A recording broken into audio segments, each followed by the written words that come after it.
Hey there, welcome to Sleepy History Secrets, the channel where history gets strange, but the voice stays calm. Tonight we're exploring what cavemen actually did all day. That long, uneasy period when humanity was halfway between curiosity and chaos, and the main form of entertainment was not dying before sunset. But before you settle in and get cozy, please take a quiet moment to like the video or subscribe. Only if you truly enjoy falling asleep to humanity's bad decisions. And when you're ready, drop a comment telling where you're listening from and what time it is right now. It's strangely comforting to know how many of us are awake at the wrong hour, each in our own little corner of history. Now dim the lights, maybe let a fan hum softly in the background, and let's wander gently into the Paleolithic world together. If your mind drifts, that's perfectly fine. We'll still be here, quietly unfolding the story. You wake up before the sun, which is an achievement, since the sun doesn't even want to be here. The air is heavy with the smell of smoke, damp hides, and the kind of human closeness that no candle could ever disguise. You're lying on a bed of grass and animal fur that has not been fluffed in about 20,000 years. Around you, other bodies stir. Your family, your neighbours, the people you've survived beside long enough to forget where their snores end and yours begin. The cave is dim. A faint red glow breathes from the centre. Last night's fire almost gone. You don't need to be told what to do. The morning rule is simple: check the fire before it checks out. You shuffle over, the cold biting at your ankles, and stir the ashes. The coals flicker faintly, like tired eyes refusing to close. You feed them dry twigs, whispering encouragement with the seriousness of a priest performing a ritual. The spark answers. A little flame rises, and with it, everyone's mood improves by a measurable, if primitive, degree. Fire is warmth, safety, and status. It's the only thing here that doesn't complain or gossip, so you treat it with respect. If you've ever wondered why early humans were so attached to fire, imagine spending one night without it. The dark outside isn't peaceful. It's a soundscape of growls, crunches, and the faint but persuasive feeling that something large is sniffing in your direction. Fire pushes that feeling back. It's your lock, your alarm system, and your daylight on demand. But it's high maintenance.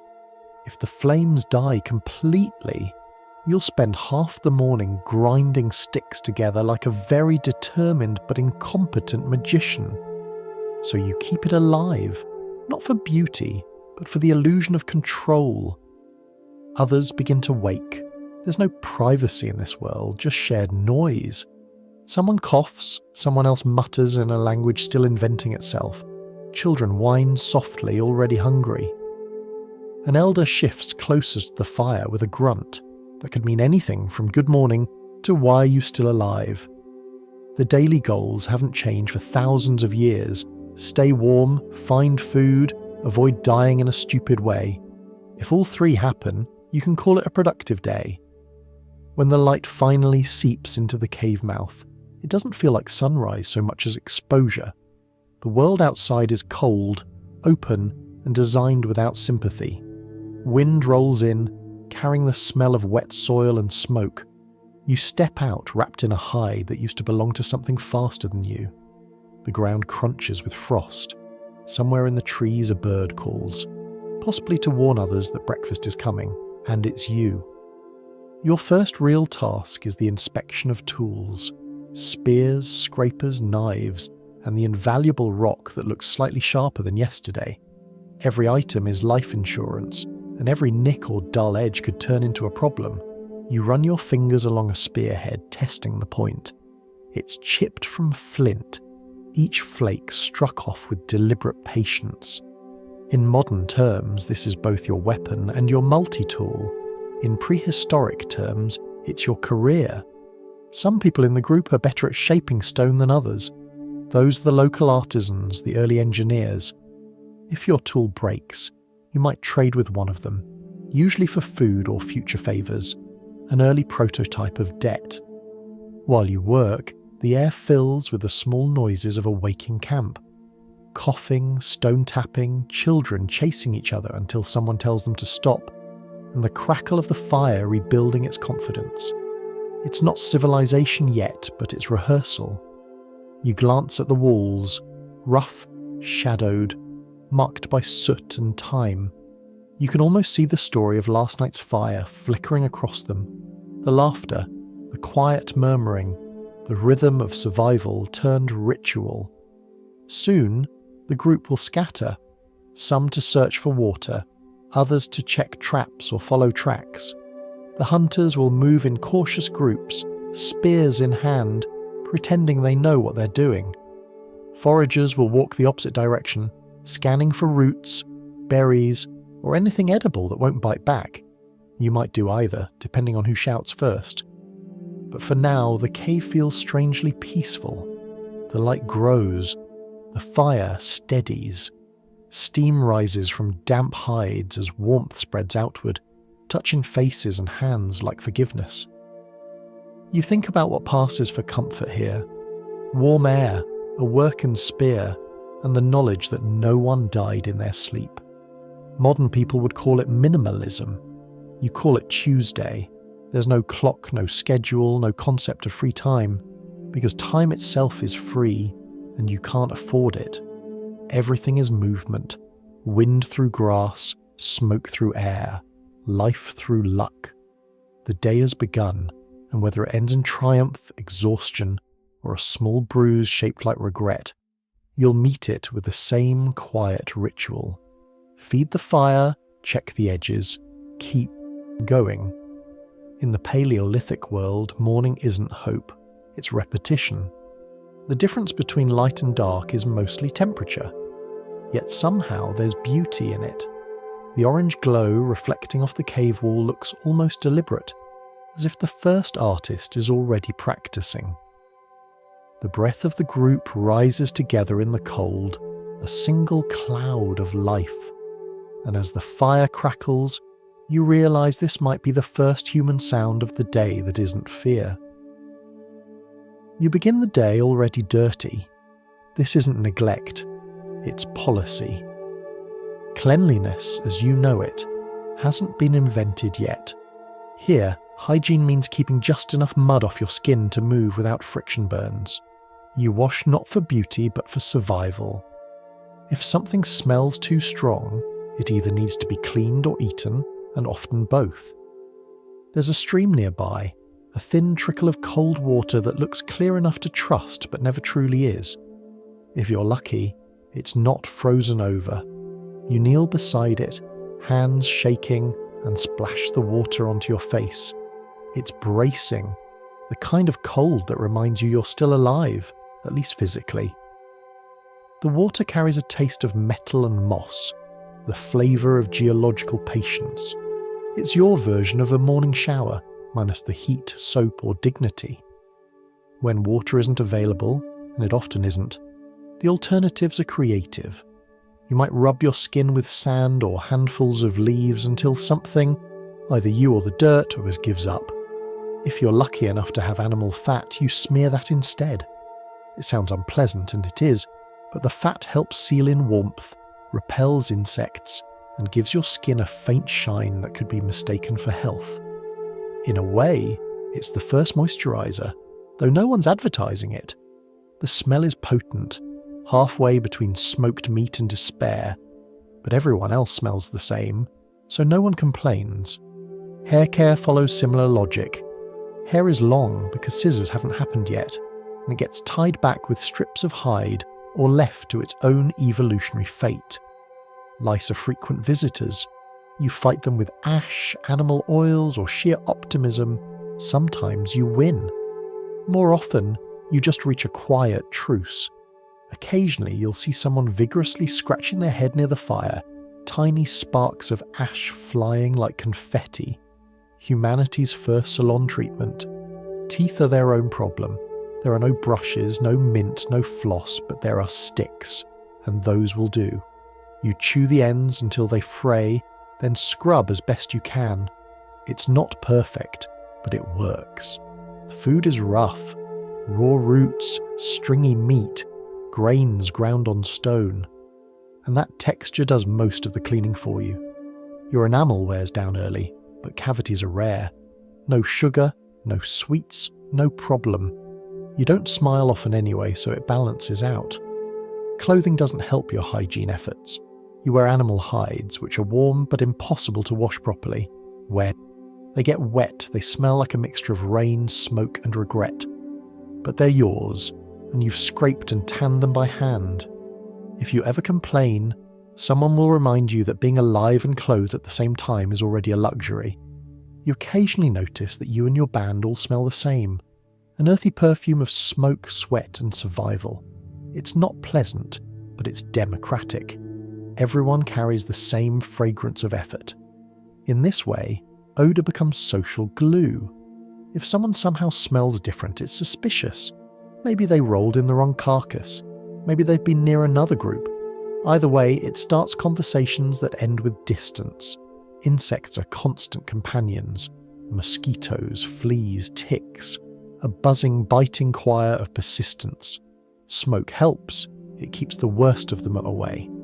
But when you sleep, they come back, claiming rent from your ankles and wrists. Occasionally you'll notice someone rubbing a strange plant on their skin. It might work. It might just make them green. Innovation in this field is trial and error, mostly error. Bathing as a concept exists, but not as a schedule. You wash when circumstances demand it, when blood, mud, or social pressure reaches a certain level. Some groups, especially near rivers, develop rituals around it. The act of washing becomes a moment of reflection, an early meditation, a way of saying, I've survived long enough to bother. But most days there's no ceremony, only practicality. Clean is relative. Children, of course, are hopeless. They roll in dirt with enthusiasm, come back looking like part of the landscape and somehow remain healthy. Their immune systems are made of legend and luck. Adults envy them quietly while pretending to scold. You notice too that despite the filth, the band rarely falls to sickness all at once. Illness happens, yes, but it's sporadic, manageable in its own cruel rhythm. Generations of exposure have built a kind of invisible armour. You don't have medicine, but you have immunity sculpted by constant failure. There's humour in it if you're inclined to look. Modern people would panic at the sight of a single insect in their home. You live with dozens in your bedding and call it company. You think of this while rubbing ash into your hair, watching it dull the shine of grease into a matte finish. It's strangely satisfying. The dirt belongs to you, and in a way, it's your proof of life. When you glance at your reflection in the water, the brief distorted face that stares back, you notice something both humbling and ancient. Beneath the grime, the scars, the exhaustion, there's recognition. Not beauty in the decorative sense, but in the functional one. You look like someone who exists because of persistence. Every scratch on your skin is a record of problem solving. Every mark is data. You're the living archive of trial and error. By midday, the sun warms the rocks and you let yourself breathe easier. The smell of smoke fades a little in the open air. You stretch, feeling the weight of hide and dust move with you. The air tastes faintly of stone. You realise this is what passes for freshness. Somewhere, water drips rhythmically into a puddle. Your world's soundtrack of calm. There's a quiet pride in this form of cleanliness. It isn't about perfection, it's about resilience. You clean just enough to keep moving, to keep infection at bay, to keep the fire going. There's no vanity, no mirror, no judgment. The only standard is function. You don't wash away yesterday, you just make room for today. If you could see yourself from a future century, you might laugh. You'd see a human wrapped in fur, ash streaked across their skin like war paint, eyes bright, alive and impossibly tired. You'd think somehow they look peaceful, and maybe you'd be right, because in a world where cleanliness is survival, dirt is the proof that you've lived another day. Hunger wakes you long before the sun reaches its full height. It's not a sharp pain, more a gentle reminder that you exist because you eat, and not the other way around. The smell of smoke still hangs in the air, but now it carries another scent. Something roasting, or at least trying to. Breakfast in the Paleolithic era isn't a meal. It's an event that may or may not happen. Someone near the fire is poking a stick into what used to be food. Probably a piece of yesterday's kill that escaped the main feast. The edges are blackened, the centre uncertain, but there's no complaining. Heat makes everything better, even disappointment. You reach for a scrap and chew carefully, as if testing the concept of flavour. It's tough, smoky, and faintly suspicious. But it's warm, and warmth counts as seasoning. If you're lucky, you'll find something fresh. A handful of berries that haven't fermented into regret. A few nuts pried from their shells, still oily and rich. Maybe roots or tubers, dug from the soft soil near the stream. They're bland but safe, which is the best compliment food can receive here. You chew slowly, feeling the grit of sand between your teeth, a texture as constant as the sunrise. Protein, when available, is usually whatever didn't move fast enough. Insects are reliable. They don't fight back much, and they're full of what modern people would call nutrients. Grasshoppers, beetles, larvae, each one a small crunch of survival. You don't think of them as gross, you think of them as fuel. You might even roast a few if you're feeling fancy. The smell is nutty, earthy, slightly metallic. Not unpleasant, just humbling.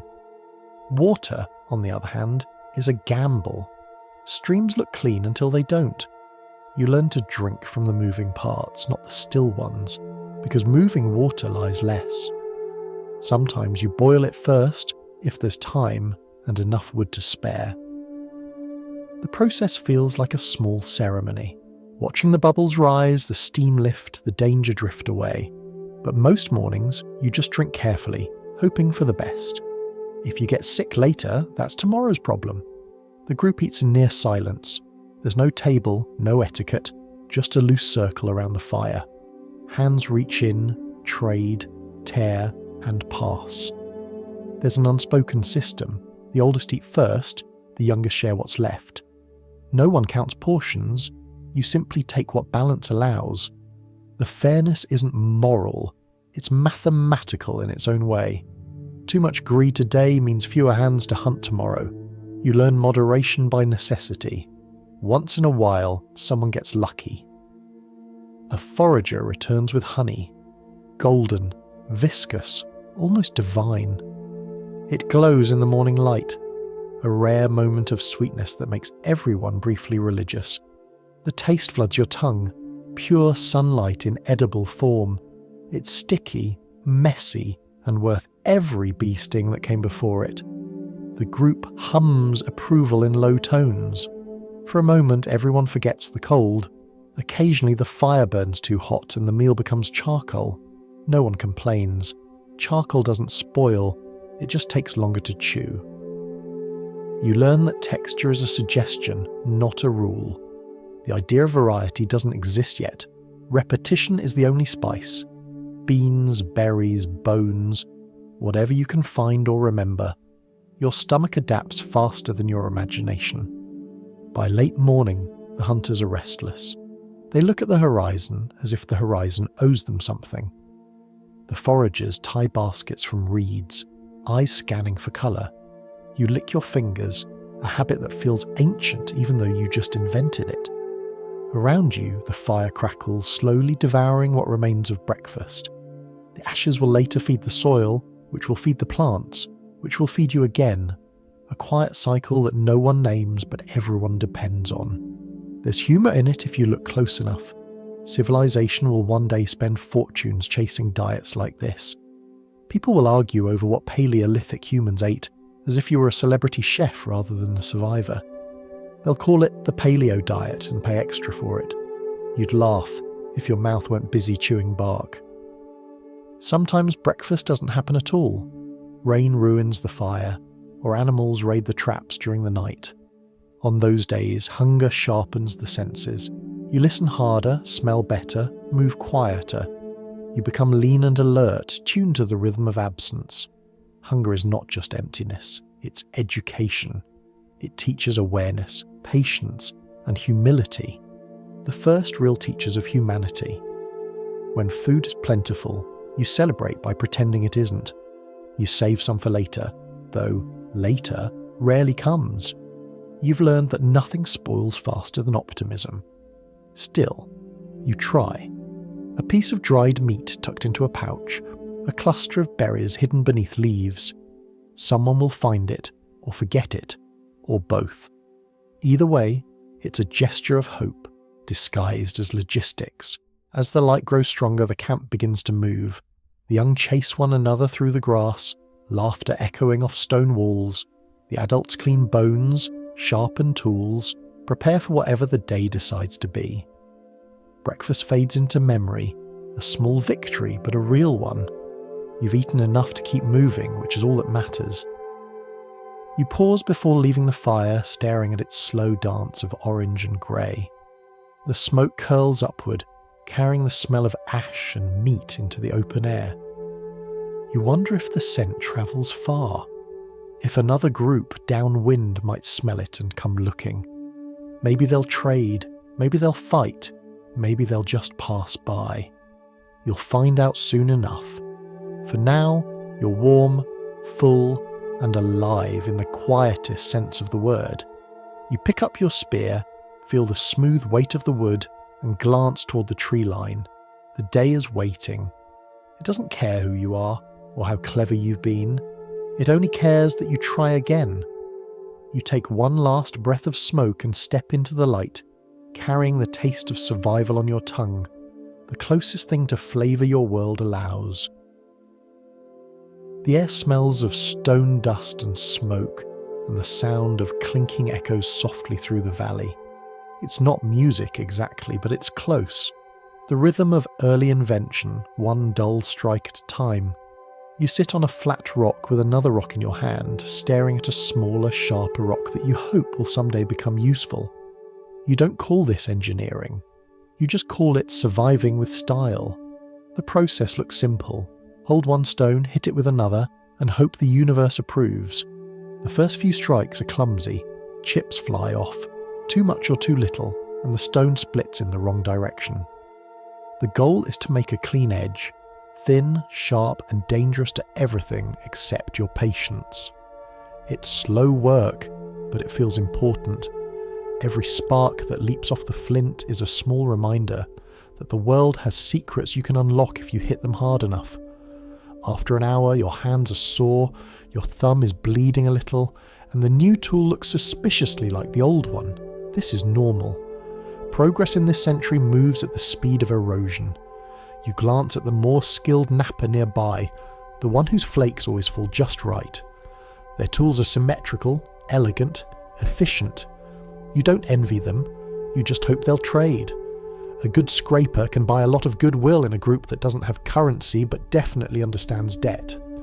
Each person in the band has their specialty. Some are hunters, some gatherers, some tool makers, and a few manage to be none of the above but somehow stay alive anyway. The tool makers are the thinkers, the ones who study the way a stone breaks, the angles, the pressure, the satisfying snap when the flake comes off perfectly. It's not science yet, but it's observation, repetition, and adjustment. The raw ingredients of future laboratories. Every flake of flint is a small experiment, every failure a quiet data point. The noise fills the day. Tap, strike, chip, pause. The wind carries it across the clearing, mingling with the soft crackle of fire and the distant hum of insects. When a piece finally splits cleanly, you can't help but smile. The edge is bright, almost shining, a perfect line between patience and chance. You test it on a piece of wood. It bites instantly, leaving a smooth cut. For a moment you feel like a genius, the kind of genius who also needs a bandage. Blood is common here, but it's rarely dramatic. A small cut means you're working, that your hands are doing something useful. You rinse it in cold water, press it against your skin until the bleeding stops, then keep going. The marks on your hands are part of the craft. You don't fear pain, you fear uselessness. Soon, others gather around to test their own progress. One person has managed to carve a new spear tip, jagged, crude, but sharp enough to make everyone step back respectfully. Another shows off a scraper polished smooth as bone. Someone jokes, in whatever passes for humour, that soon you'll be carving portraits. The idea of art and practicality meeting seems ridiculous, though, as history will prove, that's usually how progress starts. The group's pile of tools grows slowly. Axes, cutters, knives, all shaped from stone and sweat. Each tool has a story. This one made from a river stone found miles away. That one chipped beside a fire on a freezing night. They carry fingerprints, literally, pressed into the dust of creation. You might not remember every face in your group, but you can always recognise their work. The pattern of a strike is like a signature, the first language written in stone. You pause to sharpen your blade again. The sound of stone on stone has a meditative rhythm. It's a strange kind of music. Soft percussion for a world not yet ready for melody. You think of how every generation will add to this song, replacing rocks with bronze, then iron, then steel, until the noise becomes the hum of machines. For now though, it's just you, the flint, and the firelight bouncing off your work. When the tool is finished, you test it on whatever material happens to be nearby. A branch, a bone, occasionally your own foot by accident. It's sharp, you confirm after a small swear in caveman terms. You wrap the base in hide for grip and hold it up proudly. In a world with no mirrors, this is the closest you get to self-esteem. There's something deeply satisfying about making something that didn't exist an hour ago. It's creation at its purest. No blueprint, no manual, no guarantee, just will and repetition. You realise this is what separates your species from the rest.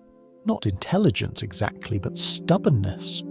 You fail until failure runs out of energy, and that's when success happens. Later, you watch as the best tools are packed carefully into bundles. The hunters take them, heading toward the trees with confidence that's only partly justified.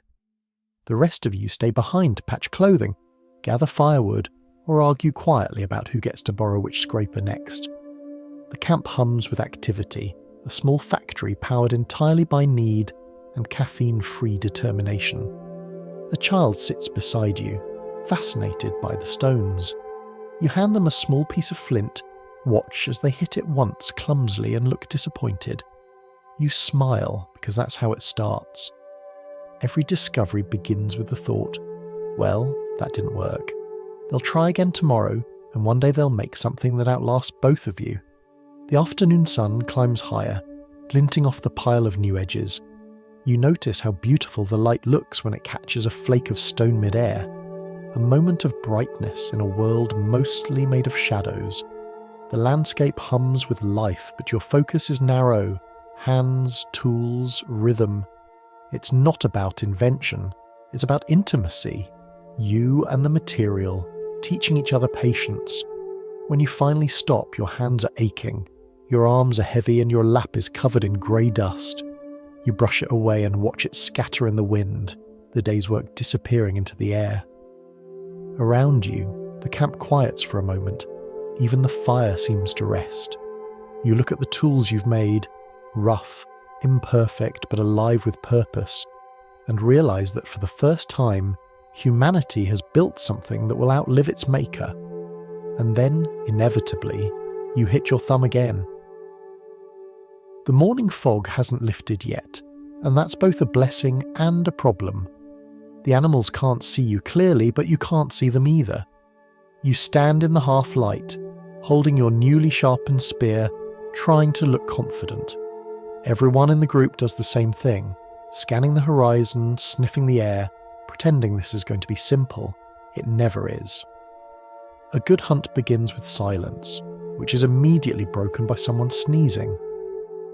The others turn and glare, the universal human expression for "we just lost breakfast." But the sneezer shrugs. What can you do? The air is full of dust and nerves. Everyone breathes quietly, each step a gamble between stealth and stability. Hunting isn't about bravery, it's about math without numbers. You measure distance, angle, wind, and luck, all without knowing any of those words. You just feel them. You learn by watching how the grass bends, how birds suddenly rise, how the world shifts from calm to alert in an instant. The animals always know before you do. They read the forest better than you ever will, and every chase starts with that disadvantage. The hunters move together, spread out in a crooked line. There's no leader, just whoever has the loudest whisper. You tighten your grip on the spear. It's balanced but heavy, the point gleaming, faintly with dew. Somewhere ahead you hear a rustle, the low, careful sound of something grazing. It could be a deer. It could also be another hunter from another group, thinking the same hopeful thoughts. Either way, someone's about to run. When the moment comes, it's chaos. A sudden shout, the pounding of feet, the blur of movement through trees. Spears fly, 1, 2, 3, each with a sound like a sigh leaving the body. Some hit, some miss. You throw yours and feel the jolt travel through your arm, a satisfying thump that tells you it connected with something solid. The animal stumbles, then crashes to the ground. For a brief second, there's only the sound of breathing. Yours, heavy and trembling. The group gathers around the fallen creature. It's beautiful and sad, the way all food is when it still looks like itself. There's a moment of silence, not out of reverence but calculation. You look at its size, its fat, its meat. You measure what it means for the next few days. Survival here doesn't allow ceremony, it only allows gratitude that looks suspiciously like relief. Someone makes the first cut and the work begins. Hands move quickly, practiced and efficient. The smell of blood mingles with earth and smoke, raw and metallic. Flies arrive almost instantly, uninvited but inevitable. You wave them off, more out of habit than hope. The hunters joke quietly, the way people do when they've just survived something dangerous. The tension dissolves into laughter that feels heavier than it sounds. But not every hunt ends like this. Sometimes the spear misses, or the animal runs, or worse, it fights back. When that happens, the mood changes fast. Accusations fly quicker than arrows. You aimed wrong. You shouted too soon. You scared it. The prehistoric version of a staff meeting. You all pretend it's about skill, but it's really about luck, and nobody wants to admit that. The hunt teaches everyone two things: how to cooperate and how to argue. Success belongs to the group, but failure has an address. You learn to deflect blame with grace. A shrug, a grunt, a vague gesture toward the wind. It works because everyone knows the truth. Next time, it could be you who ruins everything. The balance of credit and blame is humanity's first real social system. When the hunt fails, there's no lunch. The walk back is quiet, punctuated only by sighs and someone complaining about their feet. Back at camp, the foragers pretend not to smirk. They've been gathering berries and roots all morning, smug in the knowledge that their method doesn't require sprinting after horns and hooves. They'll share their food, of course, but not without a story about how dependable it is to eat something that can't run away. You laugh with them because they're right. Hunting is dangerous theatre. Gathering is slow science, but you can't help it. The chase calls to something inside you. That need to test the edges, of risk, to prove that sharp rocks and fast legs can defy hunger for one more day. It's less about meat and more about meaning. Later, when the successful hunters return, the mood shifts again. The smell of roasting meat fills the camp, and everyone gathers closer to the fire. The day's arguments dissolve in the smoke. You sit together, passing strips of meat from hand to hand, the juices sizzling and spitting. There's laughter again, genuine this time, and talk of how close it was, how brave everyone felt, how fast the animal was. Memory edits itself kindly after a full stomach. As night approaches, you help clean the tools. You wash the blood away in the stream, watching it swirl into pink clouds that drift downstream like quiet stories. The water runs clear again, pretending nothing happened. You dry the spear tip in the fading light and notice how the edge glows orange in the fire's reflection. It looks beautiful, almost too beautiful for something so violent. You sit back, exhausted but calm, staring into the flames. Someone tells a story, maybe about the great hunts of old, maybe about spirits that guide the animals, maybe just a story made up to fill the silence. The children listen wide-eyed, imagining futures that look suspiciously like pasts. The adults nod along, half asleep, half pretending to understand. You realise that every hunt is the same lesson in disguise. Control is an illusion. You can sharpen tools, study tracks, read the wind and still fail. The world doesn't owe you a meal, and yet it gives one anyway, often when you least deserve it. The only constant is effort, the repetition of trying. You fall asleep that night smelling of smoke and sweat and meat, aware that success and survival are not the same thing. The wind outside the cave hums softly through the trees. Somewhere out there, animals move again, cautious and hungry. Tomorrow the pattern will repeat. The hunters will whisper, the foragers will hum, and the fire will keep its quiet watch. For now, though, you let your eyes close, the warmth of the fire fading against your skin. The day was brutal, imperfect and ordinary, in other words, entirely human.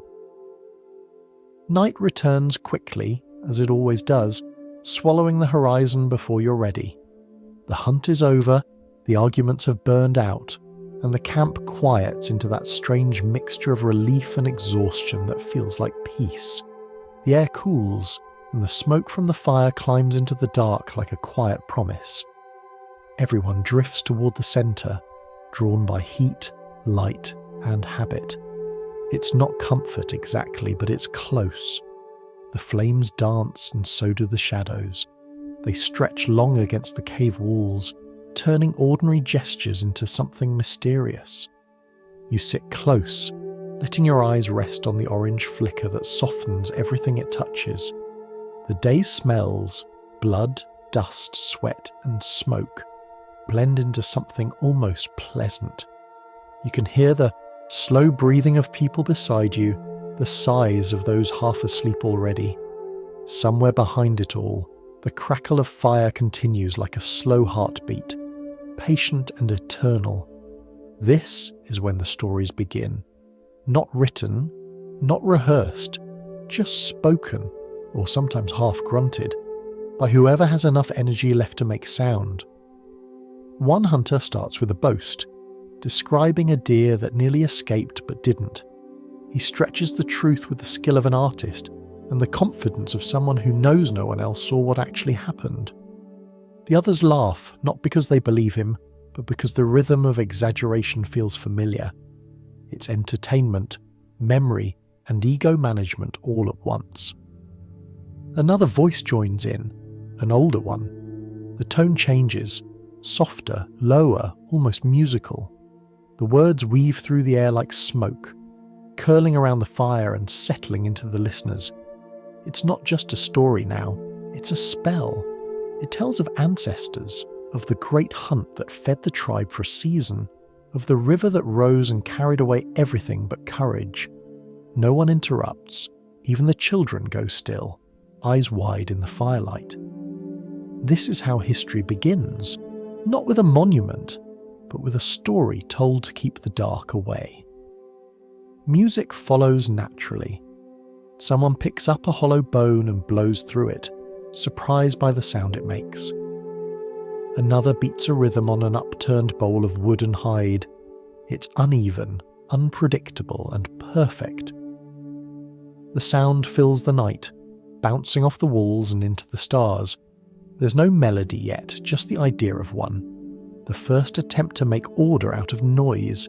You hum along without realizing it, the vibration low and warm in your chest. The whole group hums, and suddenly the air itself feels alive. No one planned this, but it happens every night. The fire draws out sound the same way it draws out warmth. It gives shape to silence. It's where laughter lives, where memory gathers, where fear is softened into fiction. In this light, the scars of the day fade, replaced by something gentle and human. You realize, without saying it, that this is the safest you ever feel, surrounded by your kind, the night kept at bay by a shared flame and a shared voice. The cave walls glow faintly behind the fire. On them, the first drawings take shape. A few people, mostly the quiet ones, reach for charred sticks and begin to sketch. A deer's outline, a handprint, a swirl that might be the wind or might be nothing at all. They don't explain it, and no one asks. The images appear like memories, or prayers, or both. The firelight flickers over them, making them move, and for a moment you could swear the walls are alive. This is more than decoration. It's communication across time. You don't know it yet, but someone thousands of years from now will look at these same marks and wonder what you meant. You keep watching the flames, and the flicker turns hypnotic. You think about the day, the chase, the cold, the laughter, the noise. The details blur into rhythm. The heat lulls you towards something softer than thought. Your breathing slows to match the crackle. Someone beside you starts to sing, though sing might be too generous a word. It's a long, wavering tone, somewhere between humming and sighing. Others join, adding layers. No harmony, no melody, just sound and presence, weaving together like threads in the dark. The effect is calming, almost sacred. The fire pops, sparks drift upward, and for a moment everyone is quiet again, as if listening for a response from the stars. Maybe that's what prayer sounded like before prayer existed. Not words, just longing turned into sound. You can feel the vibration of the group through the ground, through the air, through your bones. It's the first orchestra built from hunger, safety, and shared fatigue. A small child leans against your shoulder and falls asleep. Their breathing evens out, soft and steady. You glance around and realize half the group has already drifted off. Bodies slumped against walls, faces glowing faintly in the firelight. You're tired too, but you don't move. You stay awake just a little longer, listening. The last few voices fade into murmurs, stories turning into dreams mid-sentence. You stare into the embers, watching them pulse. Each coal glows for a few seconds, then dims, then glows again, like the world breathing in its sleep. The smoke curls upward in thin ribbons, disappearing into the night. You wonder if it carries the stories with it, if the wind tells them elsewhere. Maybe far away, another fire burns, and another group listens to the same story told in a different way. You'll never know, but the idea is strangely comforting. Eventually your eyes close too. The last thing you hear is the whisper of the fire, a steady crackle that sounds like language before there were words. You dream of light dancing on walls, of animals made of shadow and flame. In the dream, you're running again, but this time, nothing is chasing you. You're just moving through the dark, following the glow of something ancient and endless. When morning comes, you'll wake and do it all again. The fire, the hunger, the tools, the laughter. But for now, you drift in that fragile space between exhaustion and wonder, where everything feels eternal. The fire keeps watch, patient and kind, holding the night in place until you return. Thousands of fires later, the same species sits again before the same kind of flame, only now it burns inside glass and wire instead of wood and air. The cave has become a laboratory, but the question is still the same. What happens if you hit the world just right?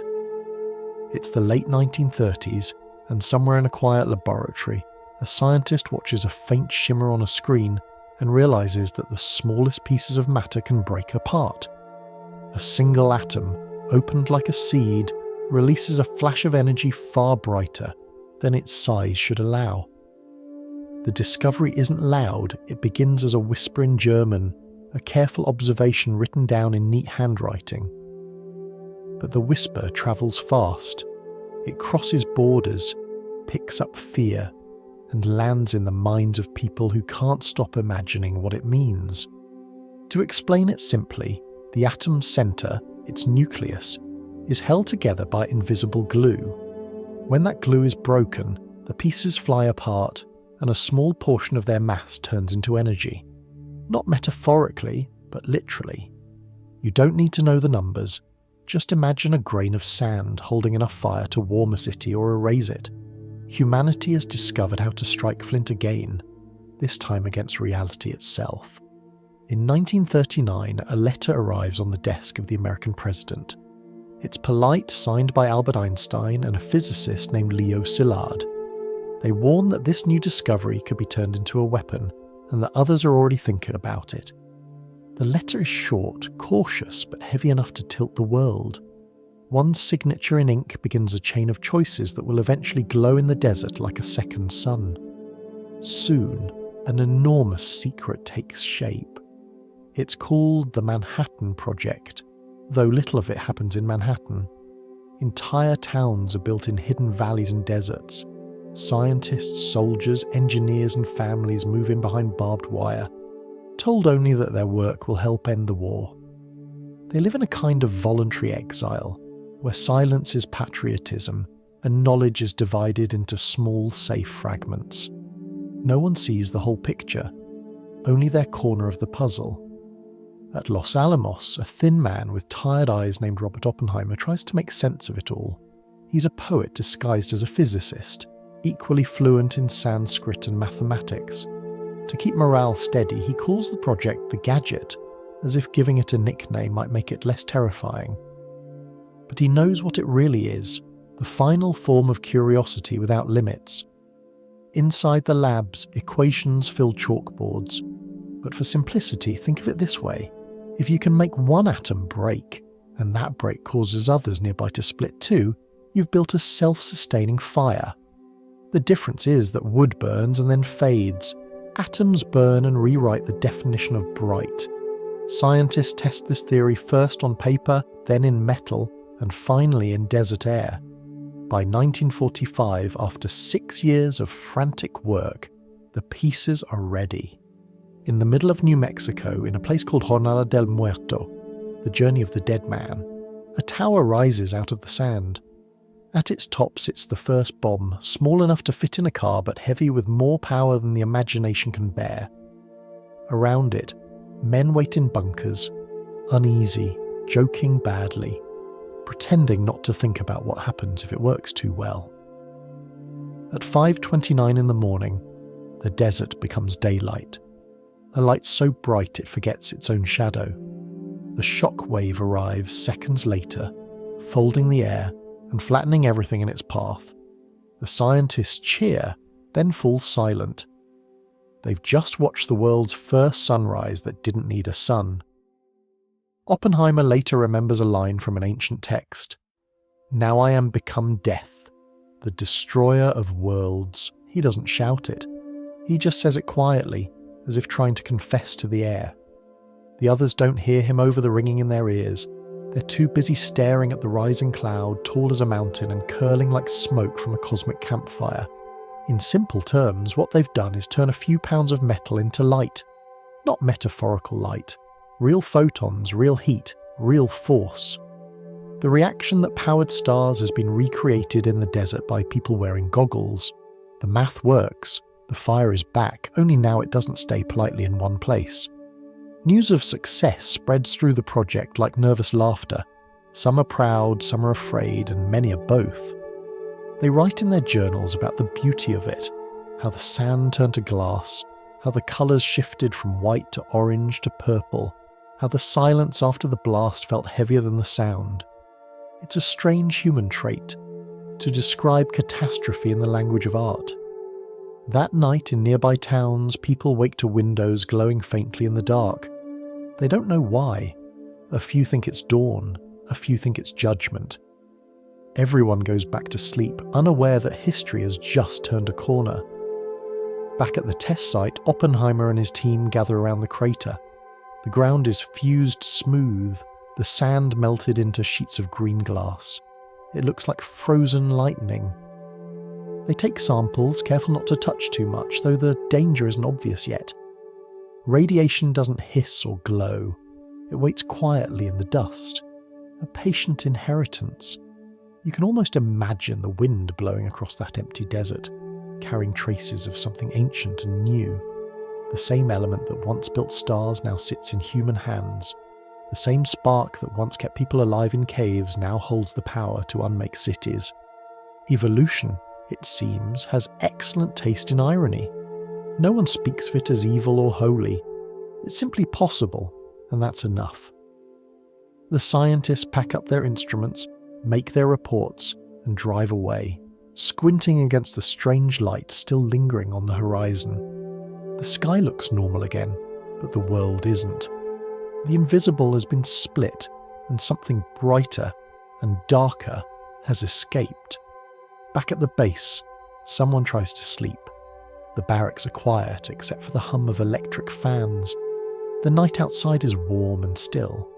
You can almost hear the echo of the first stone being struck against another, thousands of years ago.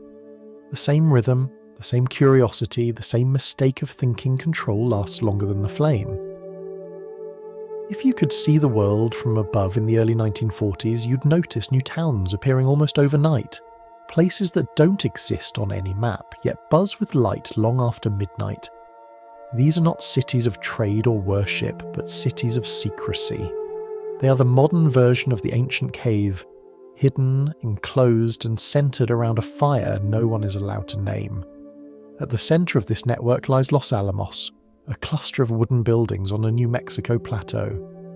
The air smells of pine and ozone, the dry tang of altitude mixed with machinery. Roads end suddenly at guard posts. Signs forbid entry and curiosity in equal measure. Everyone who arrives here signs papers they barely read, then steps inside the biggest secret in human history. You live and work among thousands, yet every conversation feels whispered.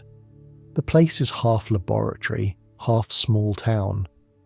There's a post office, a cafeteria, a movie theatre that shows only cheerful films, and a nursery for children who will grow up thinking barbed wire is decoration.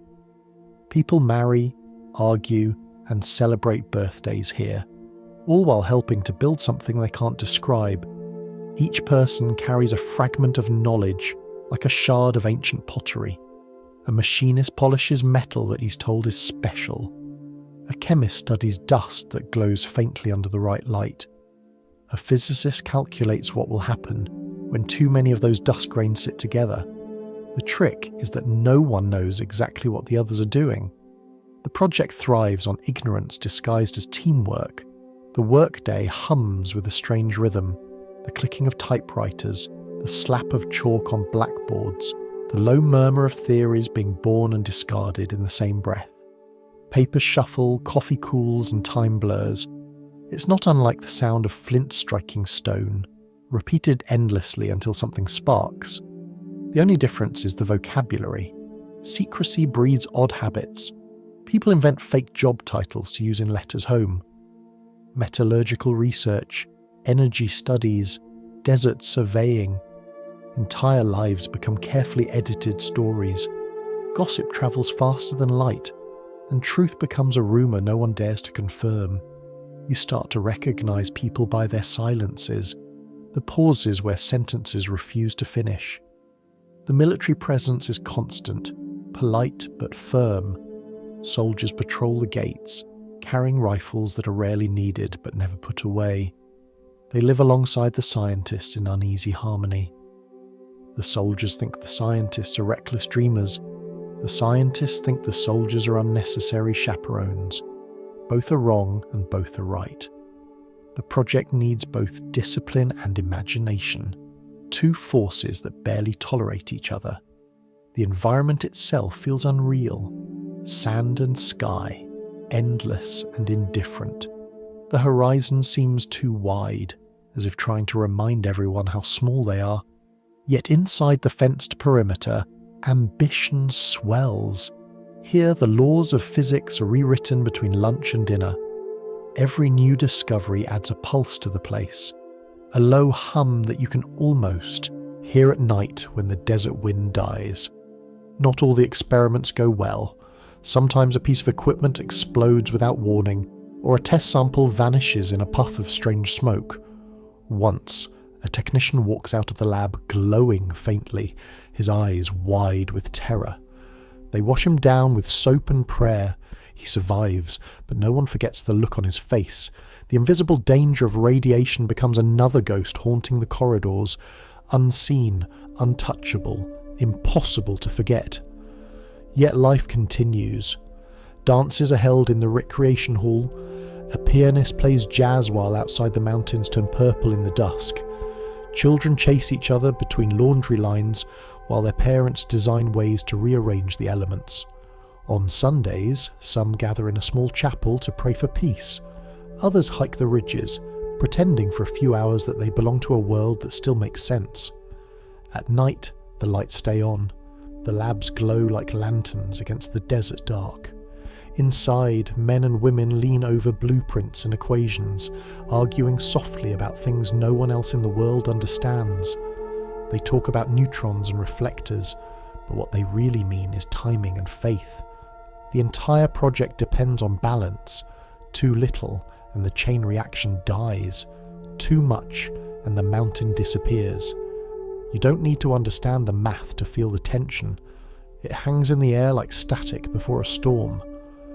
Occasionally a rumour escapes, a letter intercepted, a careless word in a train car, a scientist's conscience leaking into conversation. The world outside senses that something enormous is brewing in the desert, but no one knows what. Governments exchange glances, spies whisper, editors receive stories they're told not to print. Secrecy spreads beyond the fences like heat in sand, and through it all, Oppenheimer walks the corridors, calm but haunted. He listens to his team argue about formulas and finds himself thinking of poetry. He knows this project isn't just about science, it's about what humans do when curiosity outpaces caution. He spends long hours staring at the mountains, their stillness mocking his restlessness. He once said that physicists have known sin, and though no one laughs when he says it, they all understand what he means. Every morning, the sun rises over Los Alamos as if nothing extraordinary is happening. The desert wind carries the smell of juniper and hot metal. Workers queue for breakfast, children chase lizards, guards yawn at their posts. It looks ordinary, and that's the strangest part. History, it turns out, is built in the same quiet way as everything else. One small decision after another until it's too late to turn back. At night, when the air cools and the sky fills with stars, you might imagine those hidden towns glowing faintly in the dark. Each one is a candle against the war's chaos, flickering with equal parts hope and dread. No one here thinks of themselves as villains or heroes. They're just people doing their jobs, following the light wherever it leads. They don't realise yet that the light they're chasing will soon be bright enough to blind the world. Somewhere beyond the fence, the coyotes cry. The desert answers with silence. The scientists inside keep working, unaware that their laboratory has become its own kind of myth, a place where the boundaries between knowledge and faith, reason and fear, have quietly blurred into the same uneasy glow. The desert is still asleep when it happens. The sand lies cold, the air hangs without sound, and the horizon is only a suggestion of light. Men in khaki and goggles wait behind thick glass, counting breaths instead of seconds. They've been up all night, arguing quietly about numbers that could mean everything or nothing. Someone jokes that if the calculation is wrong, the entire atmosphere might catch fire. Another bets $1 that it won't. Everyone laughs, because laughter is easier than silence. At 5:29 in the morning, the world stops pretending it knows darkness. A flash rises from the horizon, not like an explosion, but like a thought made visible. For a fraction of a second, it is brighter than the sun that has not yet arrived. The desert turns white, then orange, then colourless. a light so strong it forgets its own shadow. Rocks melt without sound. The air folds in on itself. The heat hits a moment later, brushing the cheeks of those hiding miles away, soft as the back of a hand and just as warning. They watch as a sphere of fire grows upward, slow and impossible, expanding like something alive. The sand at its base lifts into a column, then curls, forming what the world will later call a mushroom cloud. It glows with strange colours, violet, gold, green, as if it can't decide what kind of a light it wants to be. The scientists stare, unable to look away. A few cheer, then fall silent, ashamed by the sound of their own voices.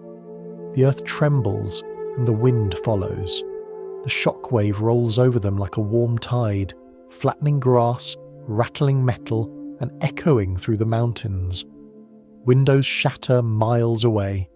In the moment between the flash and the roar, there is a silence so deep it feels holy. Oppenheimer watches from a bunker, eyes hidden behind dark lenses. He doesn't move. When the sound finally arrives, a low rolling thunder, it feels less like victory and more like confession. Later, he will say that one line came to him from an old Sanskrit poem. "Now I am become death, the destroyer of worlds." He doesn't shout it, and he doesn't write it down. He just says it softly, as if the fire itself might be listening. Around him, the others take notes, check instruments, record data. Science continues in the face of awe, because that's what science does. Someone writes that the brightness was uncomfortable to the eyes. Another writes successful test. Understatement becomes its own form of armour. When the dust begins to settle, the first observers climb from their bunkers. They look across the desert floor and see a new kind of landscape. A vast, shallow crater where the sand has fused into glass. The colour is pale green, like frozen lightning. It crunches under their boots as they walk closer. Some pick up small pieces, souvenirs of the day the sky caught fire. They joke that it will make good jewellery, not realising the quiet radiation already seeping into their skin. The danger, like the light, is invisible. Overhead, the cloud rises higher, spreading into layers that drift slowly east. It shines in the dawn like a storm made of sunlight. Birds fly into it and vanish.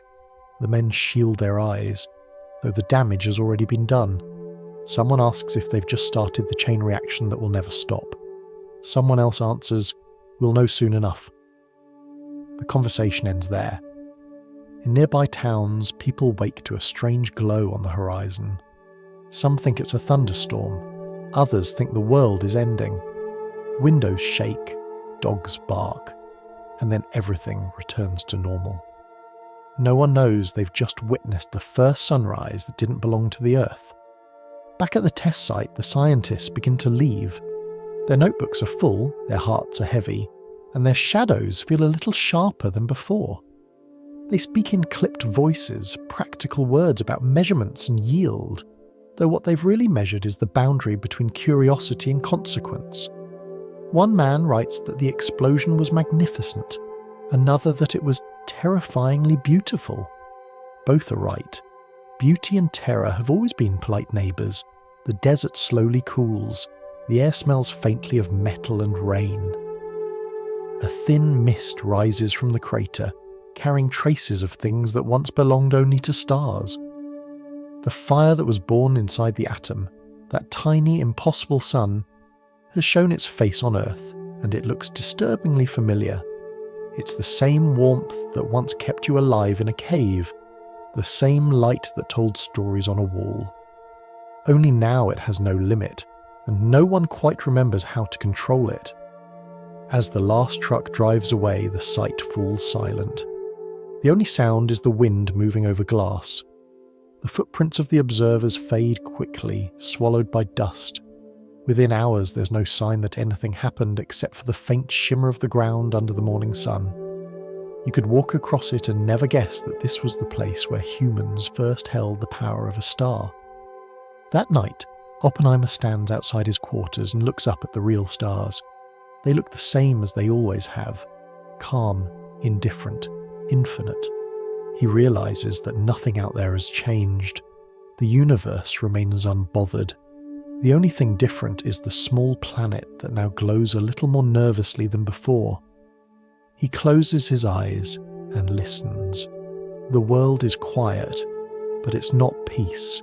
It's the kind of silence that comes after someone says something they can't take back. The light over the desert fades, but the idea of it does not. It moves quietly across the ocean, invisible but unstoppable, packed neatly into steel casings. The project that began with chalk dust and optimism now travels by plane. The fire that was meant to save the world is heading toward two cities that have never heard of it. It's August of 1945. In the humid morning air above Japan, a plane hums softly, steady as routine. Inside, a crew of young men stare at instruments, their faces calm in that strange way people look when they don't know what they're carrying.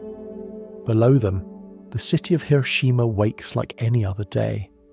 Bicycles rattle down narrow streets, rice steams on small stoves, and children hurry towards schools whose walls will soon forget their shadows. At 8:15, the sky opens. A small metal shape falls, spinning gently through the air. People glance up, curious but unafraid. Then, in an instant, everything becomes light. Not fire, not colour, just pure, blinding light. It presses through windows and walls, through fabric and skin, through history itself. The city becomes a photograph taken by the sun. The sound arrives a moment later, enormous and hollow. Wind slams through the streets, carrying dust, paper, and silence. For a few heartbeats, there is no direction, no sound, no thought, just a ringing that fills the air like a single endless note. Then come the smaller noises, the creak of collapsing beams, the hiss of fires finding fuel, the distant cries of those who have not yet understood. Everything in a wide circle simply disappears. Houses, trees, people, the morning itself. Farther out, shadows remain where people once stood, printed against walls by light stronger than anything Earth had ever known. A man's outline, a ladder, a bicycle, all recorded but no longer alive to claim them. The street is covered in ash that was, only seconds ago, a neighbourhood. Far away, the radio stays quiet. The word bomb hasn't reached anyone's tongue yet. Those who see the cloud rising describe it as beautiful, white and gold, blooming upward like a flower. Some even applaud, thinking it means victory. They don't yet understand that this flower's petals are made of dust and grief. 3 days later, the sky blooms again, this time over Nagasaki. The same light, the same sound, the same disbelief. The pattern repeats itself with the precision of science and the cruelty of habit. Cities that had stood for centuries vanish in a blink, replaced by colourless heat. The people who survive describe it not as burning, but as brightness that erased everything familiar. In laboratories and offices across the ocean, the news arrives in telegrams and headlines. The scientists who built the weapon read the reports in stunned quiet. Some cheer, others cry. A few simply stare at the floor, their minds, unable to connect their work with the reality it has created. Numbers on paper have turned into ghosts in a city they will never see. Oppenheimer is among them. He stands before officials and generals, explaining the technical success, the efficiency, the yield. He says all the right words, but his voice sounds hollow, as if he's speaking from underwater. Afterward, when no one is looking, he sits alone and presses his hands together as if in prayer, though he doesn't know what for. He remembers the desert and the line from the ancient text, the destroyer of worlds, and wonders which world he has just destroyed. Outside, crowds celebrate the end of the war. Confetti falls, bands play, soldiers kiss strangers in the streets. For a moment, humanity convinces itself that peace has been achieved through precision. Yet in the photographs from Japan, peace looks like ash, and empty foundations. The contrast is unbearable. Victory and horror share the same headline. In the years that follow, the survivors, the Hibakusha, tell their stories. They speak of heat so intense it felt cold, of light that made even closed eyes see white, of the quiet after everything stopped moving. Some lose their voices to illness, others lose their faith in words altogether, and yet they keep talking, because silence feels worse. They are the only witnesses who can describe what it means to stand inside a sunrise that was never meant for people. Scientists return to their universities. Some keep working, others stop entirely. They publish papers on radiation, on isotopes, on fallout. They name particles and half-lives as if precision might clean the conscience. The world learns a new vocabulary of fear, blast radius, exposure, deterrence.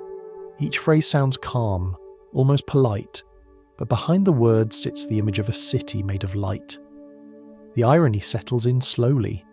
They built a sun and then hid from daylight. Curtains stay drawn in labs where new experiments continue. The next generation of weapons is already being planned, this time bigger, brighter, more efficient. Humanity's oldest addiction, making fire safer by making it stronger, continues, dressed now in bureaucracy and briefcases. In Hiroshima, the rivers run black for days, then clear again. Grass pushes through the cracks. Children return barefoot to streets that no longer have names. The survivors plant trees, one by one, and watch them grow. Each leaf is a small refusal, a quiet insistence that the world is not finished with light yet. Oppenheimer is called before committees. They question his loyalty, his motives, his faith. He answers honestly and is punished anyway. The country that once needed his brilliance now fears his conscience. He leaves public life, retreats to a house by the sea, and spends long hours watching the waves, the only motion left that doesn't need explanation. He never stops teaching, but his lectures become softer, more like confessions. By the late 1940s, other nations have learned the same trick. The secret of splitting atoms can't stay secret forever. The race begins, not for discovery, but for survival through balance. Deterrence, they call it, though it's really mutual fear made mathematical. The fire keeps spreading, invisible and polite, waiting in silos and submarines. Somewhere, far above the clouds, the light from Hiroshima and Nagasaki keeps travelling outward, wave after wave. It moves through space endlessly, faint and slow, carrying with it a record of what humans once mistook for progress. If you could see it from far away, it would look beautiful. Two small flashes of brightness blooming against the curve of the Earth.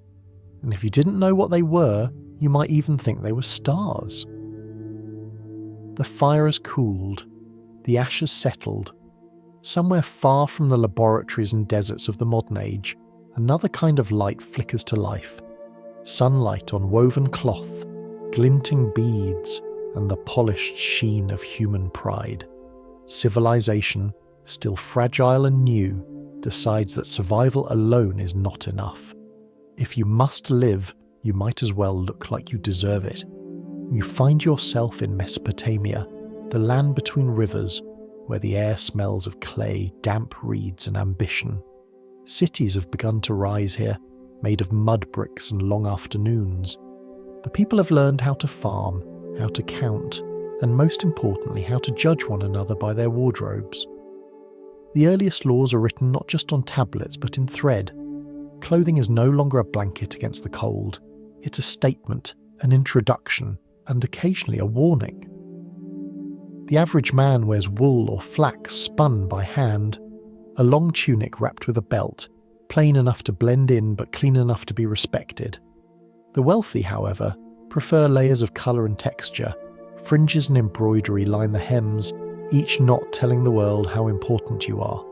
Even your beard is part of the uniform, oiled, curled, and perfumed until it could qualify as an architectural feature. Perfume, in fact, is the invisible accessory of power.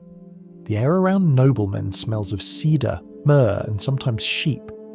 You don't just want to look sacred, you want to smell like you own the temple. Scholars will later write that fragrance was part of prayer, the smoke rising toward heaven, carrying both devotion and ego. You might think that's superstition, but you also buy candles that smell like forest dusk, so perhaps not much has changed. For women, the code is even stricter. Veils and draped shawls appear in the records as early as 4,000 years before your time. In some cities, they mark status. Respectable women cover their heads, while servants and those of less standing are forbidden to. Dress becomes law, and law becomes morality. Silk hasn't yet arrived, but the idea of fabric as purity already has. White means divine favour. Deep red means wealth. Mud brown means you work too hard to pretend otherwise. The dyes come from plants, insects, and minerals. They're expensive, inconsistent, and glorious. A single piece of blue cloth could require hundreds of crushed shells. Purple is rarer still, squeezed from sea snails one drop at a time. Each garment, even a simple tunic, carries the labour of entire villages. You can almost hear the rhythm of the looms, the hiss of boiling dye, the endless patience of those who turn raw thread into civilization's first uniform. In the markets, traders display bolts of fabric alongside gold and grain. People haggle not just over price, but over meaning. A certain shade of green might be fashionable one season and forbidden the next. Textiles move faster than politics, but both serve the same purpose, to define who belongs where. The phrase, "clothes make the man," could have been written in cuneiform. Priests, of course, take the trend further. They dress as intermediaries between the gods and everyone else. Their robes shimmer with threads dipped in oil, their sandals bound with symbols. They are walking metaphors glowing in the dusty light of the temple. When they raise their arms to bless the crowd, the fabric catches the sunlight and turns their gestures into small miracles. The people bow, awed less by divinity than by good tailoring. The king sits at the centre of this woven world, wearing the law on his back. His garments are layered, heavy, edged with gold and tiny bells that chime when he moves. Every sound reminds you who rules. His headdress glitters with stones dragged from distant mountains. He doesn't need to shout. His outfit speaks in a language older than speech, the language of weight and shine. Fashion becomes faith, and faith becomes fashion. The same cloth that covers your body is also used to wrap statues of gods. When the fabric fades, priests replace it with new, bright linen, a cosmic laundry service that keeps heaven properly dressed. Each thread is a bridge between the earthly and the divine, woven with care and the faint smell of incense. Not everyone approves. Some scribes write bitterly that vanity has replaced virtue. Others argue that beauty is the only kind of order people can see. Somewhere between them lies the truth. The fabric doesn't just decorate humanity, it organises it. You can tell who has power by how much wind their robe can catch. The irony, of course, is that even the finest cloth eventually falls apart. Moths, mould, and time undo every status symbol. Archaeologists thousands of years later will find only scraps, small patches of woven colour pressed into the earth, faint but stubborn. They'll study the threads like holy relics, trying to reconstruct what they once meant, and in a quiet way, they'll be doing the same thing the Mesopotamians did, searching for meaning in material. As the sun sets over the river, the city glows with firelight reflecting off polished metal and dyed cloth.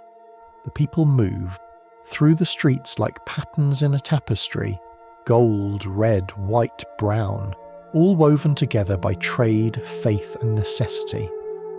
From above, the city looks alive, breathing in colour. You can almost imagine the gods watching, nodding approvingly, or perhaps laughing. They must recognise themselves in the spectacle. You lie down beside a cooling fire, the air still thick with the smell of smoke and oil. The fabric beneath your head is coarse but warm, spun by hands that will never know your name. You close your eyes and think of how far humanity has come from the caves, from furs and hides to linen and lore, from survival to self-expression. Its progress measured not in inventions but in textures. In the darkness, you can still smell the perfume of the city, spice, wool, and ambition. Civilization, it seems, always begins with the simple decision to wear meaning on your skin. The air in Egypt doesn't move, it glows. The sun here is not a source of warmth, but a god with opinions. It burns the desert into gold, carves the horizon into sharp lines, and insists on being worshipped even by accident. You step into that light and understand immediately why people here built their houses narrow and their monuments enormous. The heat demands reverence. It also demands fabric that forgives it. Linen becomes the answer. It's spun from flax that grows along the Nile, where water and sunlight argue constantly and create miracles out of boredom. The fibres are thin, strong and bright, a textile made from patience and river mud.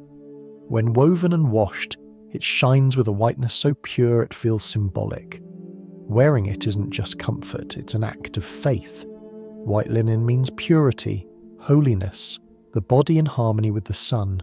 Even sweat feels ceremonial in it. You walk through a marketplace, and the scene vibrates with light. Stalls shimmer with rolls of fabric, piles of lapis jewellery, jars of oil and perfume.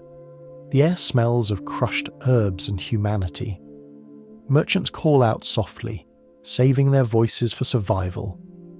Buyers run the fabric through their fingers, smooth, cool, whisper-light.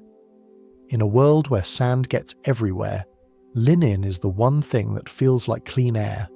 The rich drape themselves in it, layers upon layers that catch the wind and flash like sunlight on water.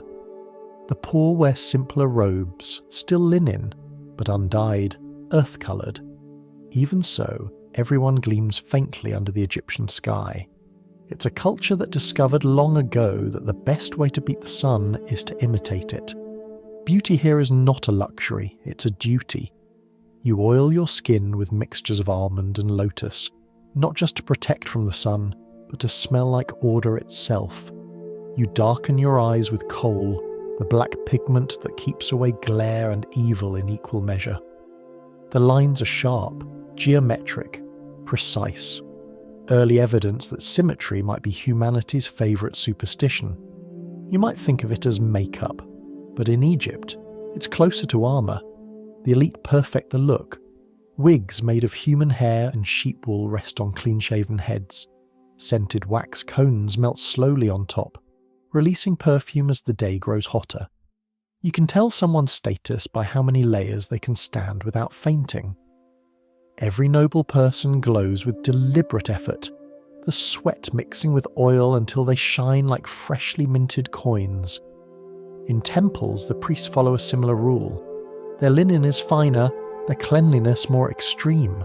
They shave everything, head, face, even body, before performing rituals. Each morning, they bathe in sacred pools, emerging spotless, pure, and slightly bored. Cleanliness is the beginning of holiness. To approach the gods, you must first look like you've been ironed by the sun. Their robes are so bright they almost hum. When they move, the folds ripple like liquid light. Even death follows the same aesthetic. Linen wraps the body again and again, each layer soaked in oils and resins until the human shape becomes a smooth, shining sculpture. The Egyptians are practical about eternity. If you're going to meet the gods, you should dress appropriately. The linen around the dead is not just fabric, it's a passport. Every fold is a prayer, every knot a reminder that the soul has paperwork to file before it ascends. Inside the tombs, the linen survives while everything else decays. Thousands of years later, archaeologists will find it still pale, still intact, as if the light refused to leave it. They'll unroll it carefully, whispering to each other in awe, the same way the priests once did. The fabric will crumble in their hands, finally allowed to rest. But for a moment it will glow again, catching the modern light the same way it caught the ancient one. Egyptians believe that beauty brings balance, that a well-kept body is a reflection of a well-ordered world. You can see it in their art. Everyone depicted with perfect posture, symmetrical eyes, and a calm that feels rehearsed. In a society that built eternity into stone, appearance is proof of alignment with cosmic order. You dress not for admiration, but for immortality. The heat presses closer as the afternoon deepens. You can feel the sunlight vibrating off every surface, the slow hum of existence baked into every grain of sand. People move like mirages, graceful by necessity, conserving effort the way others conserve money. A woman pours water from a jar over her arms, the droplets catching the light like glass beads. For a second, it's hard to tell where she ends and the world begins. At sunset, the city softens. The linen turns golden, then orange, then the colour of memory. The air cools just enough for conversation. Families gather on rooftops, eating bread and figs, watching the sky turn purple over the river. Lamps flicker, small human versions of the sun that just left. You realise that the entire culture is built on keeping that light alive, in flame, in fabric, in the soul. Somewhere, a priest closes the temple doors for the night. He folds his linen robe carefully and sets it aside. The oil lamp beside him sputters once, then steadies. The air smells of incense and dust, the same mix of earth and heaven that has followed you since the riverbank. You think about how different this is from the darkness of the cave, and yet how familiar. The fire is still there, smaller, gentler, trapped in wicks instead of wood. The same light, but refined. In Egypt, even the shadows have texture. The night carries the scent of myrrh and distant water. You lie down under the woven canopy of stars and realise that humanity's oldest ritual is not prayer or war or law. It's the daily attempt to make light bearable, to shape it, wear it, worship it, and sleep beneath it without fear. The Mediterranean sun does not ask permission to shine. It simply does. And in that generous, relentless light, another civilization rises, one that turns fabric into philosophy and wardrobe into government policy. Greece and Rome will not only inherit the fire of Egypt, they will fold it neatly, pleat it evenly, and pass laws about how best to wear it. In Greece, clothing is an equation solved without numbers. Everything is geometry, folds, lines, balance. You don't cut the fabric, you arrange it. A chiton or a peplos is nothing more than a rectangle of cloth pinned at the shoulders and belted at the waist, yet it somehow manages to make every wearer look as though they've been carved from calm.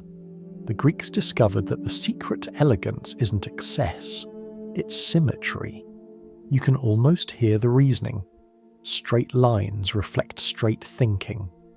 Drapes that fall evenly from the shoulder prove that the universe is in order, at least on your body. In a world that values moderation above all, your robe becomes your argument. The philosopher's tunic, plain and undyed, tells everyone that its wearer is too wise to care about colour. The athlete's short version tells the world that he has nothing to hide, except perhaps his modesty. There's humour in it too.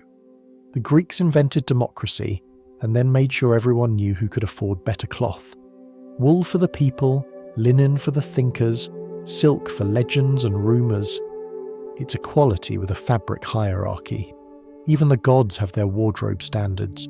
Zeus draped in cloud-white perfection, Athena in armour that manages to look tailored. The statues don't just celebrate beauty, they advertise discipline.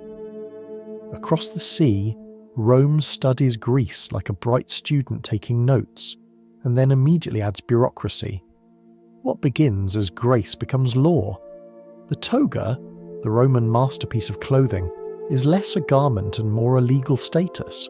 Only citizens may wear it, and wearing it incorrectly is a social misdemeanor. The average toga requires nearly 6 meters of fabric and the patience of a saint. It must be draped just so, one fold here, one there, a diagonal sweep that signals dignity and the ability to stand still for hours. There are rules for everything. Senators wear a broad purple stripe to remind everyone that authority is a colour. Generals wear crimson for victory, mourners dark grey for decency, and candidates for office pure white to prove they've washed recently. Every shade, every crease, every stitch is a small act of propaganda. Rome has turned laundry into legislation. In practice, it's less noble. The toga is heavy, hot, and impossible to move in. Everyday Romans quietly prefer the tunic, light, simple, and far more honest. But at public ceremonies, everyone dutifully wraps themselves in wool and pretends to enjoy the dignity. There's a collective understanding that civilization requires a certain amount of discomfort. After all, even power needs a dress code. Women's clothing, of course, follows its own labyrinth of rules. The stola, long, flowing, cinched at the waist, marks a respectable married woman. The palla, a kind of shawl, adds modesty and decoration in equal measure. Colour and embroidery speak louder than words, and jewellery serves as punctuation. A wealthy matron doesn't need to introduce herself.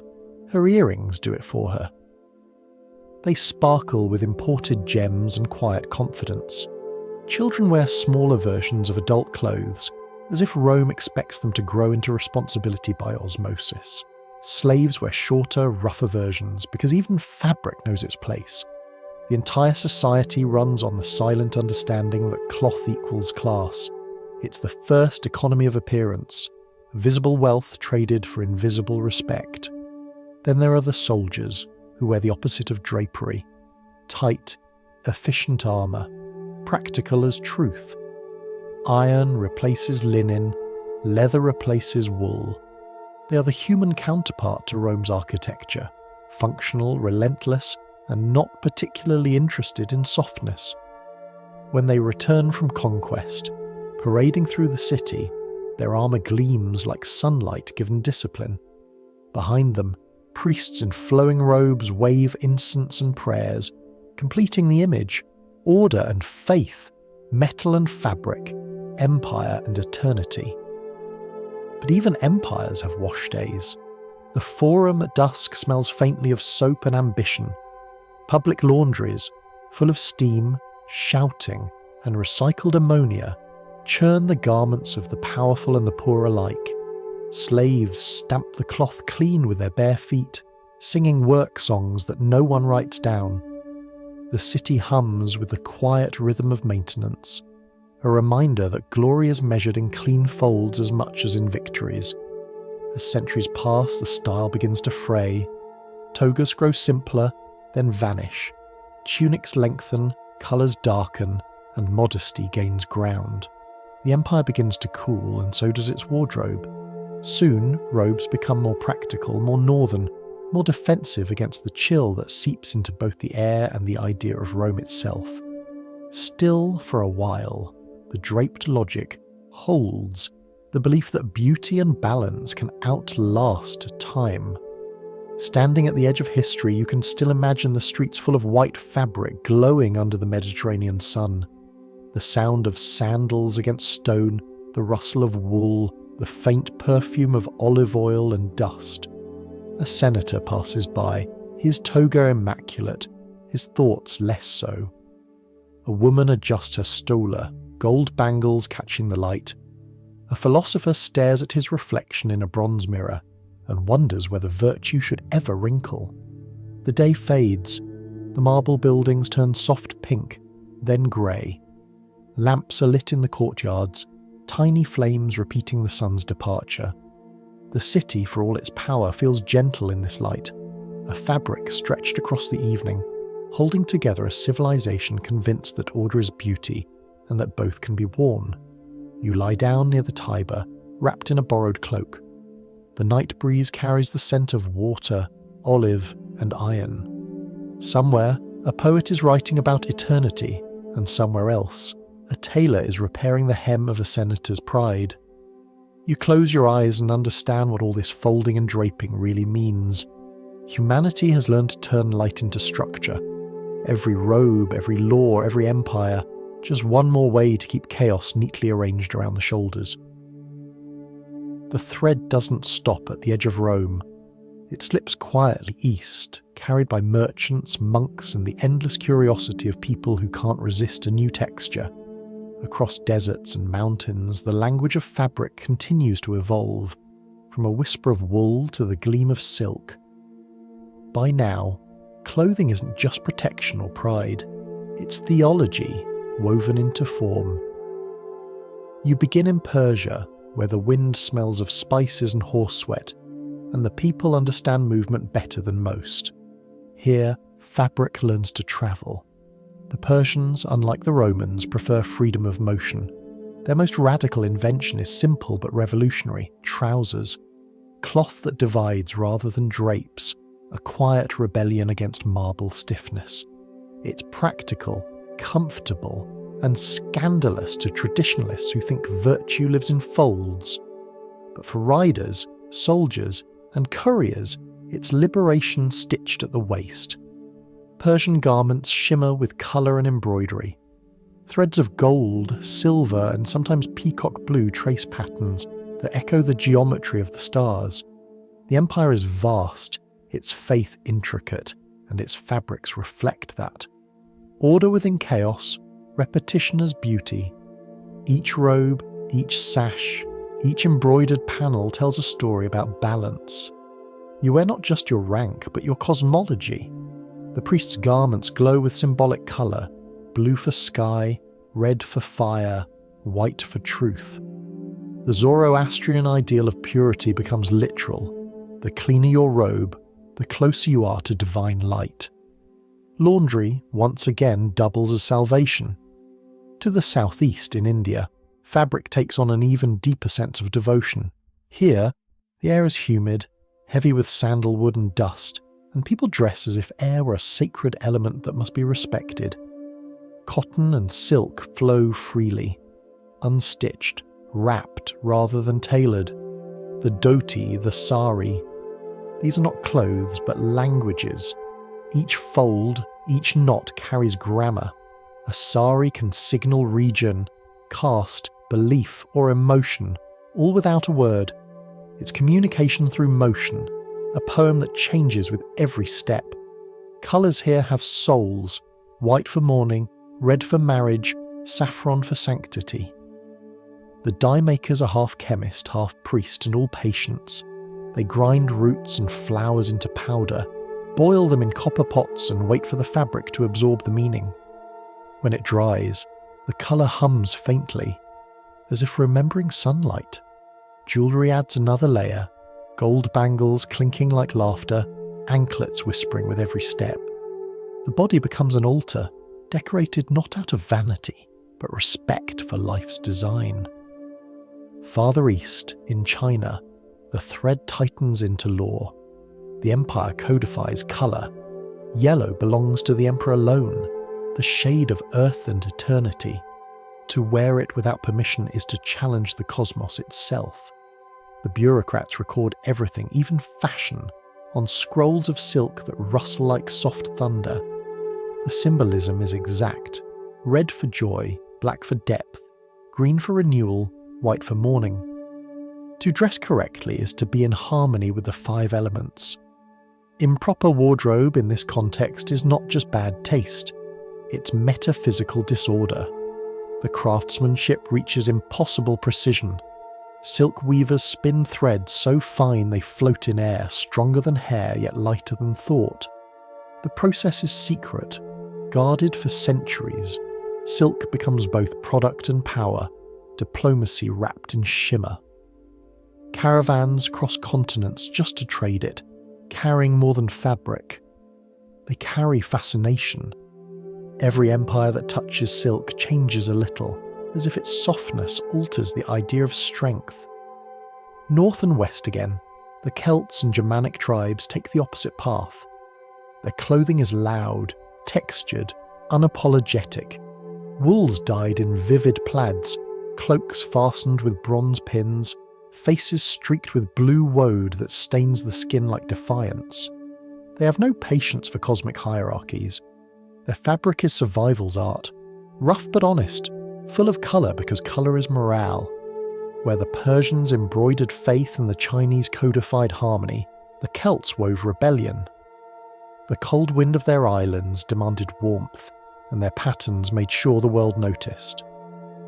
Eventually all of these threads converge in Byzantium, the city that refuses to choose between East and West. Constantinople gleams with domes and mosaics, but it's the clothing that tells the real story.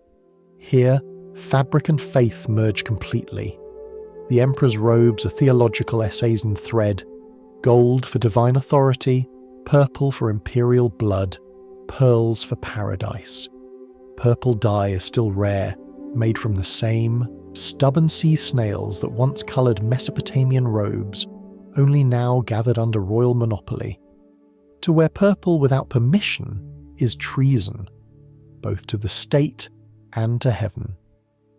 The court is a choreography of light, silks from China, patterns from Persia, stitches from Greece, all layered until movement itself becomes a sermon. The empress appears in robes that weigh more than most soldiers, each bead sewn with the precision of prayer. Courtiers bow not only to her rank but to the radiance. In the reflected glow of gold thread, divinity looks comfortably human. The church mirrors the palace. Priests officiate in robes embroidered with crosses and stars, gold catching every flicker of candlelight. The faithful kneel before icons draped in silk. Even the walls are dressed, mosaics so intricate they seem to breathe. The act of worship becomes an aesthetic performance, each thread a line in the hymn. You don't just see God, you wear him. Of course, not everyone approves. Monks in rough brown robes preach against vanity, reminding everyone that salvation doesn't need sequins. But even their fabric tells a story. Humility by design. The itch of wool against skin is a reminder that the body should never forget its limits. The contrast only strengthens the point. Even renunciation needs costume. By the time you step outside the city gates, dusk is falling. The sea below reflects 1,000 tiny lights, each window in the city shining like a jewel. The wind carries the faint scent of salt, incense, and oil. You realize that the story of fabric has become the story of civilization, a long conversation between pride and devotion, survival and symbolism. You run your hand along the edge of your cloak and feel the texture of centuries, the simplicity of Greece, the authority of Rome, the shimmer of Persia, the breath of India, the order of China, the defiance of the North, the splendor of Byzantium.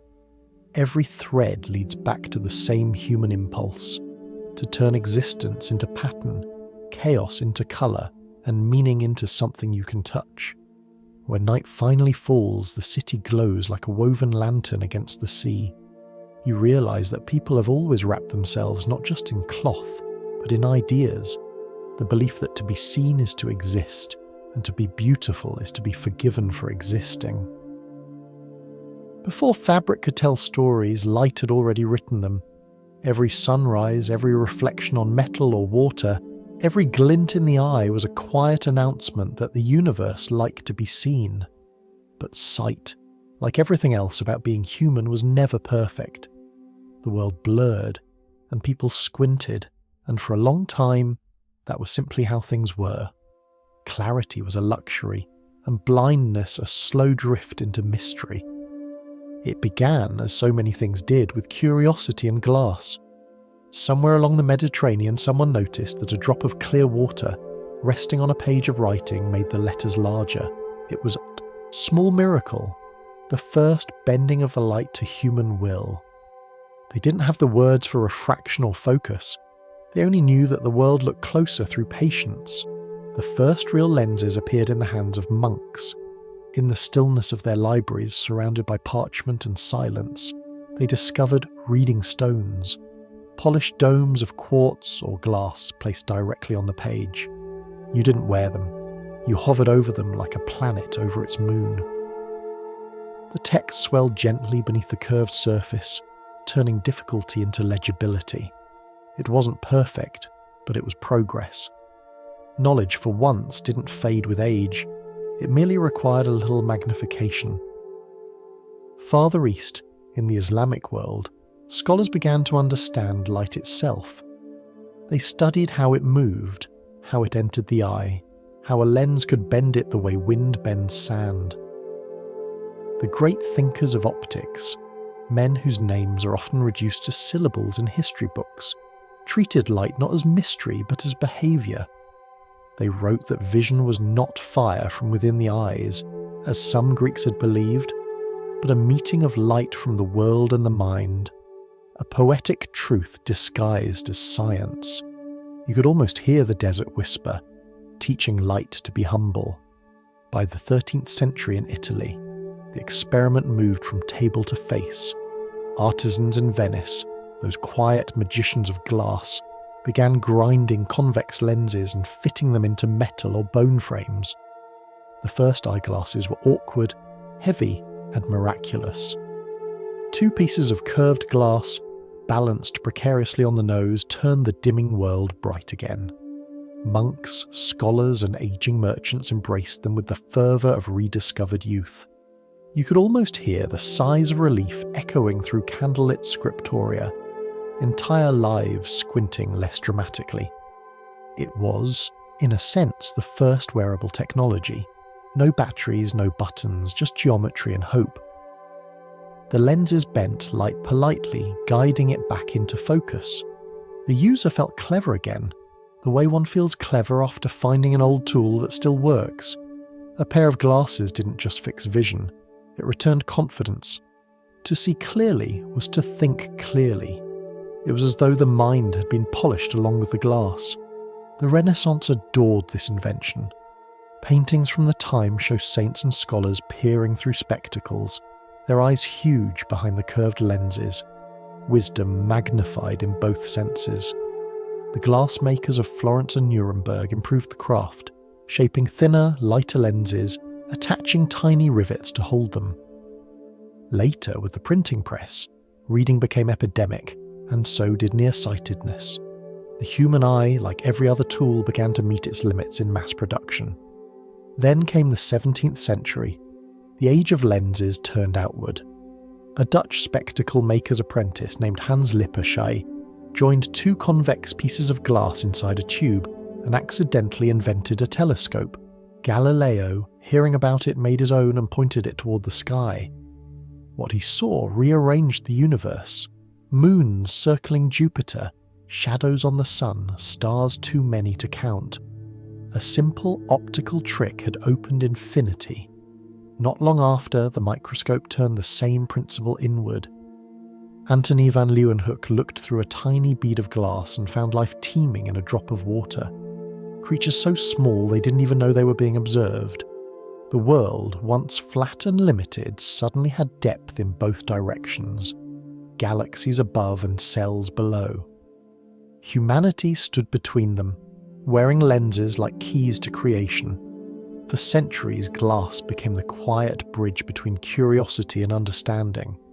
Each improvement, thinner lenses, better polish, adjustable frames, was another negotiation with imperfection.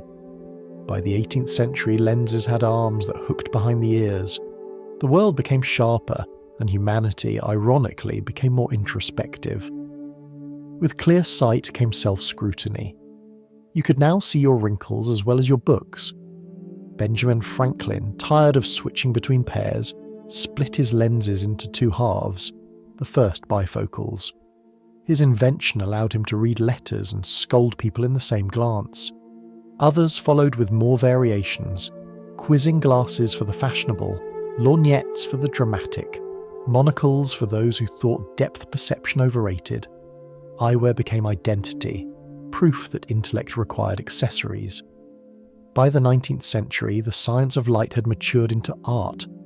Opticians measured distances and curvatures with careful precision. They designed charts full of shrinking letters to test how far truth could stay visible. Lenses became industrial products, democratized clarity sold by the pair. For the first time, children who couldn't see the chalkboard learned that the world wasn't blurry, only their eyes were. Every age since has polished that same ambition to control how light reaches us. Today, lenses coat themselves against glare, darken against the sun, filter blue light from endless screens. The materials have changed, lighter, stronger, smarter. But the purpose remains ancient, to keep the world in focus, even as it moves further away. In every glass surface, from microscope to smartphone, you can still trace the same impulse that drove the first monk to polish his reading stone, the desire to see, clearly, gently, and without end. Each improvement brings the universe a little closer, though the universe, in its quiet humour, always keeps something hidden. If you hold a lens up to the sunlight, the beam it gathers feels warm, familiar, like the reflection of an older fire. The same light that once danced on cave walls now bends through glass softly, obediently. We've learned to aim it, shape it, and live by it. Seeing, it turns out, was never about the eyes. It was about faith, that the world, if looked at long enough, will reveal itself, kindly. Light has always wanted to be understood. For most of history, it travelled straight into the eyes and stopped there. Patient, untranslatable, waiting for humans to decide what to do with it. Then, as the centuries polished both lenses and logic, light began to pass through glass not just to be seen, but to be saved. The story of vision turned inward again, not toward the stars or the cells, but toward ourselves, our inventions, our reflections, our quiet addiction to seeing everything, everywhere, all at once. It began, as so many modern miracles do, in factories. The 19th century turned optics into industry. Glass was ground not by monks or artisans, but by machines that never slept. Clarity became affordable. Eyeglasses, once symbols of wisdom, became ordinary. Another item in the catalogue of survival. People walked into stores and bought sight the way they bought bread. Vision, it seemed, had joined the assembly line. These new lenses did more than help people read, they helped them believe. They were proof that the world could be improved by design. The Industrial Revolution had given humanity a new faith in progress, precision, and polish. The lenses got thinner, the frames lighter, the curvature exact. People wore them proudly, a small frame of order perched on the chaos of the face. You could see it in portraits of the era, the faint reflection of confidence caught in the glass. Then came the 20th century, which turned vision into culture. Sunglasses appeared first for pilots, then for everyone else who liked the idea of looking important. On beaches and city streets, eyes hid behind tinted glass and mystery became fashionable. The reflection on those dark lenses, the sky, the crowd, the self, made everyone a little cinematic. Eyewear stopped being just about clarity. It became a form of control. To wear glasses was to decide how much of the world you wanted to let in. Technology moved faster than anyone could squint. Cameras arrived. Tiny boxes that captured light and trapped it on film. Suddenly, memory became something you could hold. The act of seeing turned permanent. Photographs replaced recollection. Lenses replaced witnesses. Humanity, without realizing it, outsourced part of its memory to glass. The eye no longer ended where the face did. By the middle of the century, sight itself had become a profession. Scientists studied optics. Designers sculpted frames.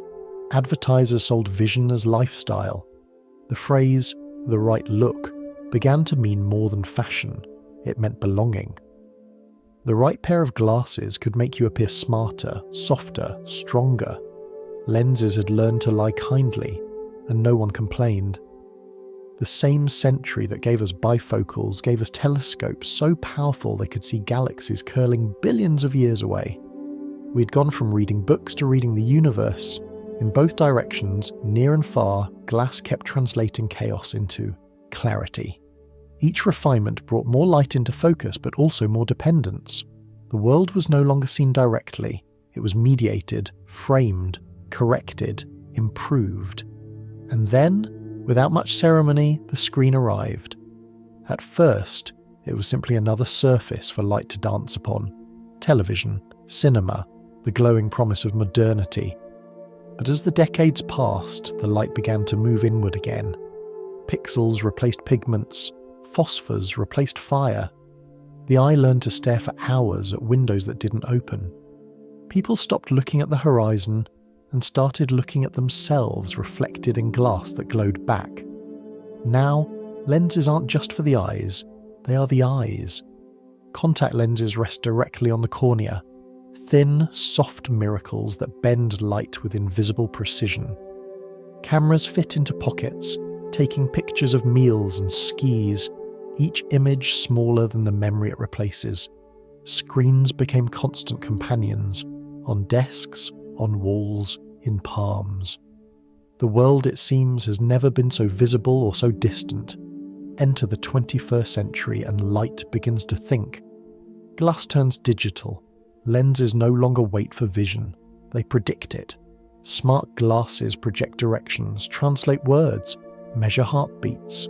Augmented reality overlays colour and code on top of air, whispering data into daylight. You look through them and see the world improved, annotated, corrected, slightly unreal. The lens has stopped serving the eye and started teaching it. The metaphors are easy but true. Light now bends not just through glass but through intention. Inside these devices, tiny circuits act like mirrors made of thought. They tell photons where to go, how to behave, what story to tell. Engineers call it adaptive optics, a phrase that sounds more poetic than technical. It means the lens learns from its mistakes.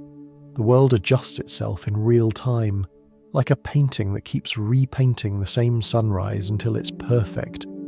But perfection is exhausting. The more precisely we see, the harder it becomes to look away. Every pixel begs for attention, every colour sharpened to persuasion. Vision, once a passive gift, becomes an occupation. You scroll, you zoom, you pinch to enlarge. Light bends obediently but restlessly. It used to fall on walls, now it falls on you. And yet, in quieter moments, the wonder remains. Somewhere inside the circuitry, the same ancient curiosity hums, the desire to bring the world closer without breaking it. When you lift a pair of glasses to your face, or tap a screen, or stare at a night sky through the lens of a telescope app, you're participating in a ritual that began with a monk and a reading stone. Every improvement, every innovation, is still a way of asking light to tell the truth more gently. Perhaps that's why the next frontier of vision isn't glass at all but biology. Scientists whisper of gene therapies that will restore sight, implants that will merge nerve and lens, chips that will let the blind see patterns of heat and sound as colour. Some imagine contact lenses that adjust automatically, or neural links that beam images directly into the mind. It sounds futuristic, but so did polished stone once. The dream is the same, to make seeing effortless, to erase the distance between perception and reality.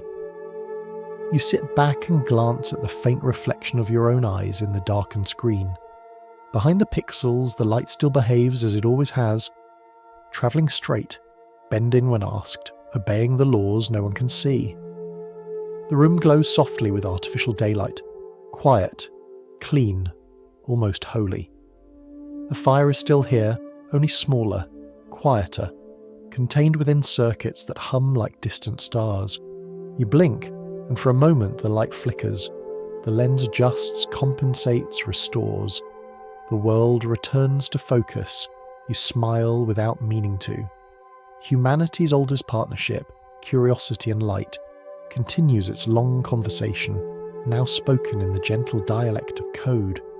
The screen dims automatically, the light softens, and you realise that after all these millennia the same question remains. How much of the world do you really want to see?